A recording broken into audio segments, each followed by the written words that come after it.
we're gonna actually look at a painting, and we're gonna react to a painting. But I'm gonna give you a little background. So when I teach, my background is I'm actually a philosopher by training, and so I've just played catch up a little bit with history. And so for me, the way that I teach your students is mainly I like the consequences of ideas, the history of ideas. So a lot of my class is really like intellectual history based. For the juniors, for European ethics and politics, we start out with the Reformation and we go all the way to World War I. And after Christmas break, what they will do is they'll study the English Civil Wars and something called the Glorious Revolution. And then we'll go into the Scientific Revolution, and then we'll go into the Enlightenment and the French Revolution. So that's kind of, there's other stuff, but this is kind of the trajectory of the way things going. So when the students learn about the science, I mean, I'm going to summarize a lot of stuff real quick, just to get to this painting at some level. But you have, I start off the Scientific Revolution with talking with them about the philosopher René Descartes. Okay, has anybody? Okay, good. So the key piece with René Descartes is there is a turn inward, right? He hates scholastic philosophy that comes before him. He thinks that Aristotle's a train wreck. And really, what's happening for Descartes that's really important, really key, is he's called the father of modern philosophy. And he's called the modern philosophy in part because he's actually looking within and asking himself.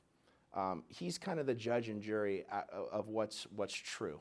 He goes through this systematic doubt and doubts all of his previous beliefs, and he wants to come to a point of certainty to find some kind of piece of indubitable knowledge that he can't doubt. And that's where you've probably heard this phrase, I think, therefore I am. This is his cogito ergo sum argument. But what's important about that as a shift is he's thinking, well, can I know this via reason what is true? And he ends up thinking that he can prove via reason that he exists, that he's a self. But the point is that he's kind of a point, he's the locus of what's true or false, as opposed to just receiving what's been passed down from tradition. And so even though he's kind of a pre-Enlightenment philosopher, you can see things shifting on the history of thought, and there's a turning point that's happening with Descartes. So we kind of start off with Descartes, and then we go into the Scientific Revolution. And in the Scientific Revolution, again, this is probably familiar to a lot of you, but you have Copernicus and Galileo and Kepler and Newton. And what these guys are starting to recognize is the world. So, I mean, when it comes to Newton, they're saying, oh my God, okay, the world operates in a law-like fashion. The mind and reason is able, and through also empirical investigation, but one is able to recognize and learn that the world, or the cosmos at least, operate in a law-like manner. You can figure things out, you can understand them. I can't do this, but there are a lot of people that can tell you, Halley's Comet's going to be right there at this year, whenever that is again. I don't know. But that's because it's cruising around at a certain trajectory, and they can mathematically determine it, and the universe operates in a law-like manner. And so they're starting to learn the laws of planetary motion, understanding how planets orbit, they're in ellipses, and all these things. And Newton kind of synthesizes this, and it's this great breakthrough. There's this really famous little quote from an English poet called Alexander Pope when he's thinking about Newton. And it's and the line is, nature and nature's laws lay hidden night. God said, let Newton be, and all was light. So just a little shout out to Newton. Anyways, so we have the Scientific Revolution and what's happening, and then when you move into the Enlightenment, and there are many Enlightenments, but just generally speaking on things, what's happening in the Enlightenment, this is what I tell your children, is the success of the scientific revolution with respect to the cosmos is now being applied to all areas of life. They're like, okay, the cosmos operates in orderly, law-like manner, and then so let's see and study how that happens with education and the economy and things like that, and let's apply that way of thinking and try to understand the laws of all of life, how things work, and so we can understand it. And there's this clearly this huge confidence in reason, you know, and progress, and I'm just simplifying so much, but you're with me, yes? Okay. One thing that also happens in this time is you're having a shift from previous thinking. You have what's called, they would have understood the world to operate, and they would have thought of reality and nature as being teleologically explained. So teleology, the idea that all the world, in order to understand how things go, you have to understand its aim, purpose, and direction, and that's how you understand and uncover the world. So they would say things like, you know, there's a hierarchy of being. Things above are more ethereal and heavenly, and the reason, and things down here are more earthly. So like for Aristotle, if you said, okay, I'm going to drop a bowling ball and this pen, he's going to say, well, the bowling ball is going to hit the ground quicker because it's heavier, it's more earthy. It wants to be in its natural place. It wants to be where earthy things want to be at the center of the earth, and ethereal things want to be up. And they would have sort of primitive proofs for these kinds of things. Like, let's say this was a candle, and you light it, and you could say, look, the purpose or the teleology, the goal, the end direction of a flame or something ethereal is to go up, right? And so it's like, look, here's a scientific proof. Watch. The flame's going to go like that. And they're like, see, it's seeking its natural place. Up, ethereal, fire rises, airy. And then you're like, yeah, well, what about like that big old ball up in the sky, the moon? Why isn't that like crashing to the ground? Well, they didn't know that they thought it was ethereal. And they also thought things up there were spherical, because spherical things that are closer to God, are going to be round. And so their conceptual scheme, their paradigm was, yeah, it's right where it needs to be. It's ethereal. It's placed right where it's supposed to be. And that's why when Galileo points his telescope at the moon, and he's like, wait a minute, that's a rock, right? And then also, it's got craters and mountains. It's not perfect. Why is an imperfect thing up there? Up there is where God is. So you have all these ways of thinking, sort of teleological understandings of the universe, and it's going to shift with the scientific revolution to a more mechanistic understanding of the world. No, it's not teleology. The reason that this pen falls to the ground is not because it's earthy and it wants to be in its natural place at the center of the earth. The reason it falls, you can capture it via Galileo's law of fall. You can plot it mathematically, quantitatively. There's a shift from a qualitative understanding of reality to a quantitative understanding of reality. Okay, I feel like I'm fire hosing this stuff. Are you with me? Okay. I'm skipping so much, but anyways, I'm just trying to give you some feel for the discussion that's happening.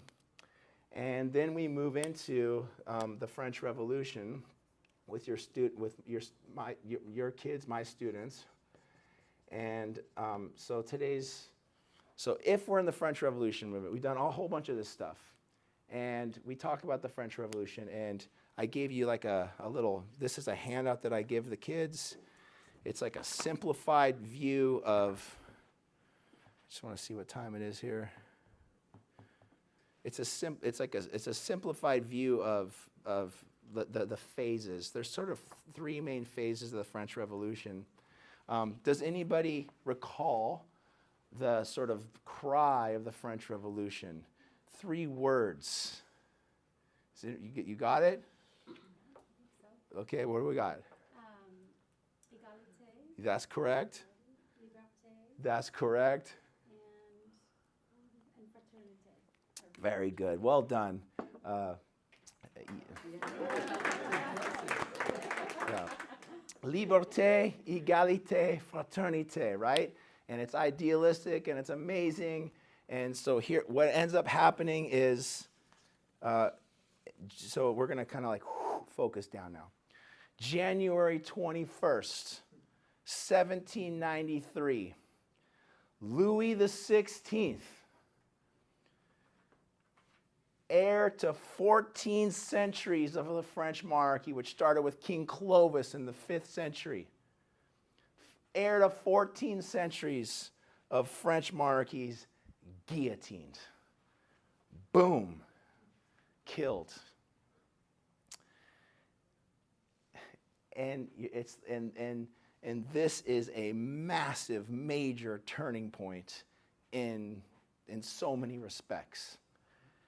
So at some level, very loosely speaking, that happens because of this. You have this, in the Enlightenment, you have a group of people called the philosophes, which are kind of not just philosophers, but they're thinkers, they're writers, they're artists, and they're meeting in salons, and they're talking about these ideas, and they're attacking.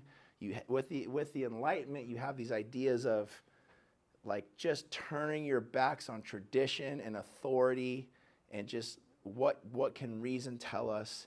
And then there's also there's a bunch of other factors, but it leads to Louis XVI being beheaded. Okay. At the beginning of the French Revolution, it looks pretty nice. Liberté, égalité, fraternité. They write something called the Declaration of Rights of Man and of Citizen, things that we all love in here. Freedom of the press, freedom of religion, all kinds of great goods. The interesting thing, though, is the Declaration of the Rights of Man and of Citizens is universal in scope. If you look back at the English civil wars and the Glorious Revolution, all the great rights that we in America inherited from that revolution, it was for English subjects. And the French make it this like natural rights global, okay? And then what is happening is you have this, all this nasty stuff that starts happening. So you're like, wait, weren't you going to talk about the Dechristianization of France? So this is what ends up happening. It starts off pretty good, and then it gets nasty. The National Convention is one of the governments that replaces when Louis goes down, that's called the Ancien Régime. The Ancien Régime is a word for the old order, absolutism, the French monarchy, all the aristocratic privileges and things like that. When Louis's head comes off, they're challenging that. The old order is dead. Pre-revolutionary France, the Ancien Régime is over. And then it starts, the National Convention takes over. They declare France a republic. And then you have these things, they have this thing called the cult of reason, right? That is going to replace the power and the prestige and the influence of the Catholic Church. Paris is now going to be governed, and all these people called the sans-culottes, which means without the aristocracy used to wear these pants that had this, kind of tight, like almost like baseball type socks, right? They wouldn't do that. We're not going to do that. We're sans. We're not that sans without. Their fashion was conveying to the world. We're not like that. So they're patrolling the streets of Paris. They're rounding up enemies of the revolution. You have something called, in the second phase of the revolution, the Reign of Terror. Okay, in the Reign of Terror, at one point you had 36 people being guillotined a day. 36 heads getting chopped off a day. You had the Committee of Public Safety basically ordering this. Guys like Robespierre, Danton, and these guys are running this thing. There's the people that are following the revolutions. There's this wing called the Jacobins. I'm sure you've heard of them. The Jacobins are they're going after clergy and royals and nobles. Many of these people are guilty just because they were heirs or ancestors of people that were nobility. So they're guilty just in virtue of their bloodline. They didn't even do anything. You have I don't know if I got the French right here, the rasoir national, the national razor, the guillotine's falling. Anti-Catholic animosity everywhere. Sorry about my voice, by the way. My wife was gone for 5 days. I was holding down the fort. Me and 3 kids. And, it's catching up with me. Anti-Christian animosity. Churches are ransacked. Priests are exiled. Priests are butchered. Priests are killed. The National Assembly will start seizing church land and property and taking that land and backing it for the new revolutionary money that they're distributing. Crosses, church bells, statues, iconography are all destroyed in an attempt to secularize society. They are making an intentional, deliberate attempt to secularize France. Now, we live in a secular age now, right? But it wasn't like the government was like, we're going to secularize America, right? We have been like, secularize us. We are secular. Bring it on. Okay? We're like, secular. Let's go. Okay, I'm just trying to get a little, this is the way I'm with the students. There's more of that than, okay? Okay. But this is an attempt, top-down, centrally administered, make France atheistic, secularize this culture. Here's some other evidence of that. A guy named Joseph Fouché, a Jacobin military commander, ordered the removal of all crosses and statues from graveyards all across France. Get rid of all statues and crosses. To repress the hope of the resurrection that people had, Fouché ordered that all cemetery gates have only one inscription: death is an eternal sleep. All cemetery gates, one inscription: death is an eternal sleep. So you have statueless, crossless graveyards. Death is an eternal sleep. The churches of France are converted into temples of modern reason. Christian altars are dismantled and transformed into altars of liberty. Notre Dame, right? Above all the doors to Notre Dame, they just wrote the inscription, "To Philosophy." To Philosophy was placed over all the cathedral's doors. Girls dressed in white danced around the goddess of reason. So they had a very scantily clad, seductive woman called the goddess of reason. She was the wife of one of the revolutionaries. I can't remember who off the top of my head. And they had people dancing around them and all that. And in fact, part of the reason that they wanted women to do that is because they thought it would, sell more tickets, so to speak. You know what I mean? Does that make sense? I mean, you wouldn't, if I was dancing around, you wouldn't be like, I got to be a part of that. Okay? You'd be like, no, we're good. Okay. Streets, any streets that had saint in the name, replaced. You have in 1793 this cult of reason. This is the key piece. This is Europe's first state-sponsored establishment of atheistic religion and the first attempt in human history to stamp out religion and religious practice. So there was a very, very deliberate attempt to secularize France. Now, to the painting. All right, I'm going to show you a painting here, and some of you have probably seen this. Well, actually, I'm going to just put the painting up first, and then see how many people have seen this. I'm 202.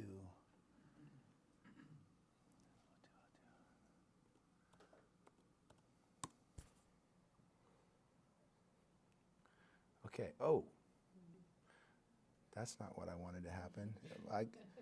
It's a good thing Henry Ontiveros is here. This is. I got it. Don't worry. We're good. I just got to do this and go to Balm Pacifica. Boom. There we go. All right. Now, how many of you have seen this painting before? Okay. So let's turn the lights off. Get a little mood going on here. All right. So who's seen this painting? Okay. All right. Dobbins, would you mind turning those lights off in the back? How many of you that have seen it know anything about it? Like, those who know something about this painting, I don't want you to talk right now. Okay. So you've seen it, but nobody knows much about it. Okay. Good. That's good. All right. What I want you to do for a few minutes is I want you to just look at this painting, and I want you to observe it. And make some observations. Attend to your feelings, your mood. This is something I do with the students, and then we'll have a little discussion.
If you ever want to see this in person, you need to go to Brussels. That's where it is. Okay, can some people just tell me, I just want to ask a few questions of the feelings, what you feel when you sort of gaze at this, just some feelings.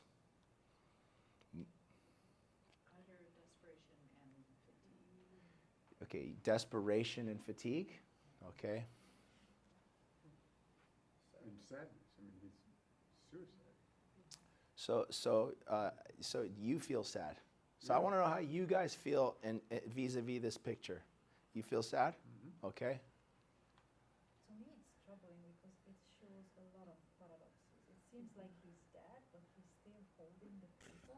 Okay. His finger is like purplish looking, meaning he's on the way completely. Okay. To me, I think it's oppressed. Okay, I want you to tell me how you feel. Do you feel oppressed by looking at it? You feel oppressed. I feel Okay. like he was killed because. Okay, hold on. Probably, Okay. probably expressing opinions. Okay. If you walk up to this and you're in Brussels. Okay, Michelle? I feel anxious. Anxious, okay.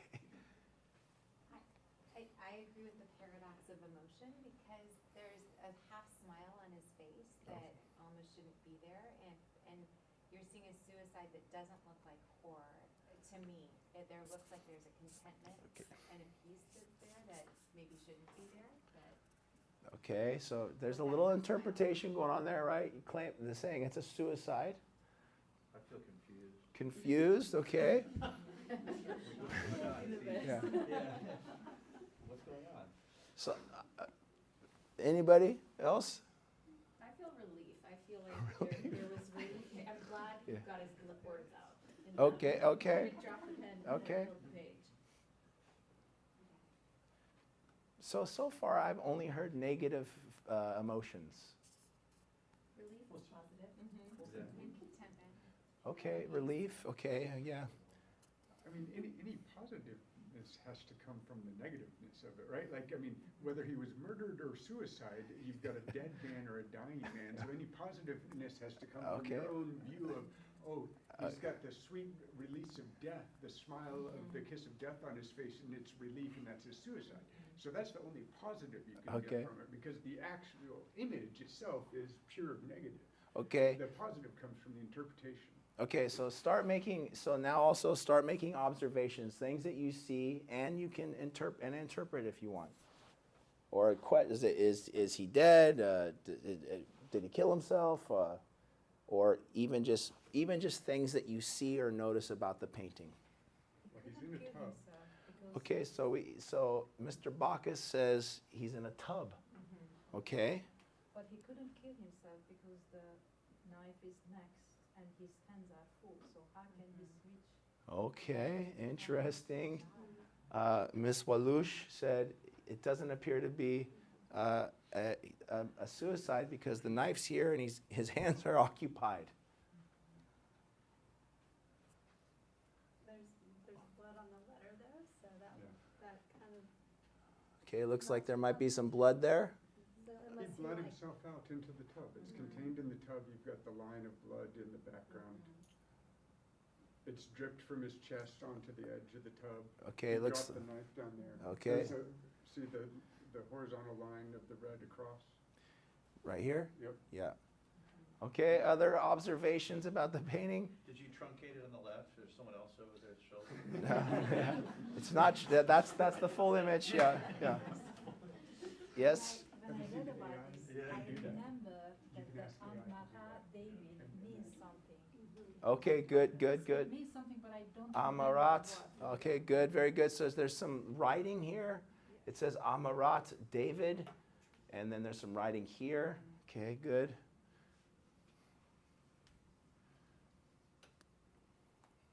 There's nothing in the background. It's completely empty except for Okay. the light and the way that it is. Okay, good. Yeah, a lot of negative space. Okay, And the appears to be painting- right-handed and the knife is on the right hand, so okay. it's even suicide. Okay, any other observations? Yes. Just maybe one more thing, that the painter wants us to see that page. It's in the middle, almost. in the middle Yes, of the good, page. good, good. He wants us to see the words. Okay, good. Okay, do you want me to tell you some things about this painting, or I want to respect your guys' time? Okay, this was painted by a guy named Jacques-Louis David. Okay, a very famous painter. Jacques-Louis David. This guy right here was a guy called called Marat. Okay, Marat was a former doctor.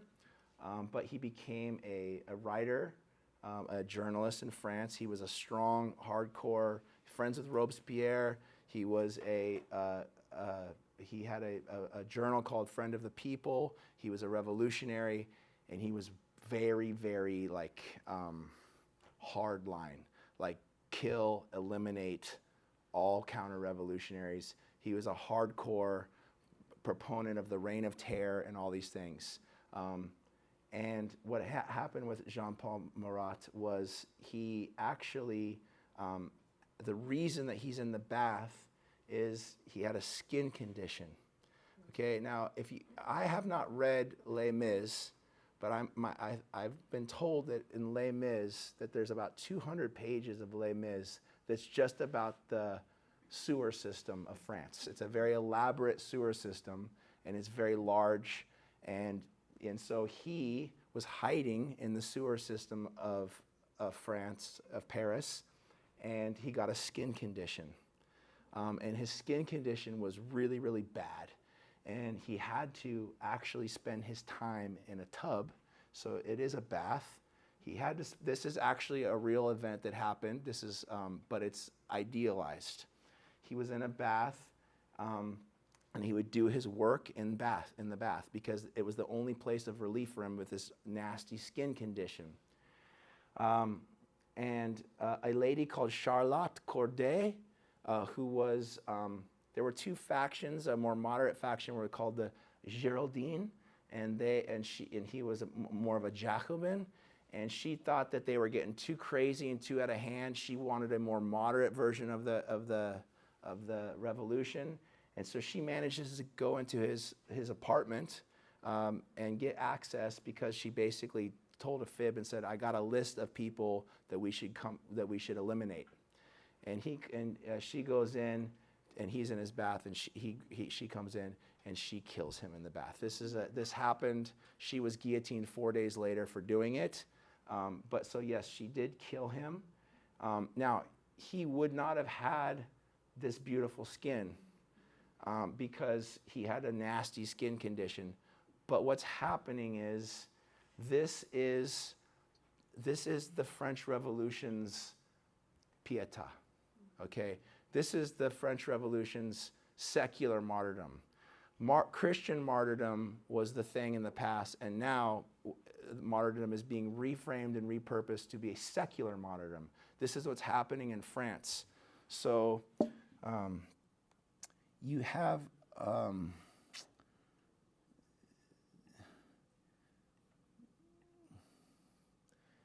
so if you look at, here's the painting that we looked at.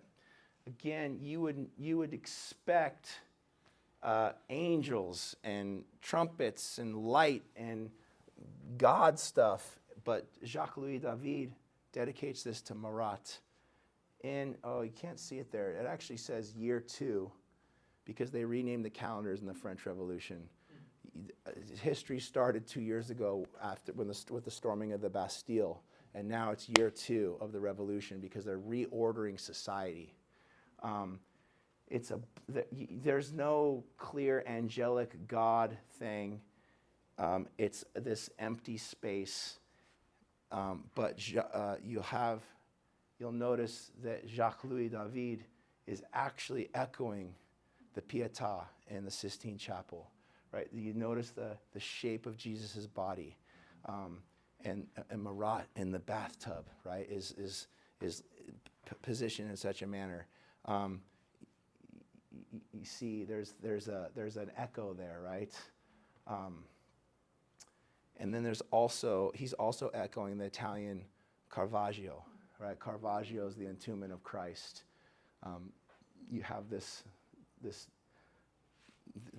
shape of his body, how he's falling, and so, excuse me.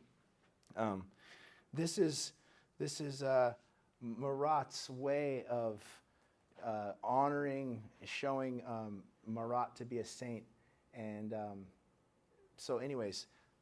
I want to respect your time, and because it is 2 minutes over. But the basic idea of what I wanted you to see today is, with your students, I try to engage them in this way as well, when they just hear ideas, but also to see things. And it's also just a really interesting story. But anyways, if you have any more questions, I'll be around. Much love and mad respect to every single one of you. Thank you so much.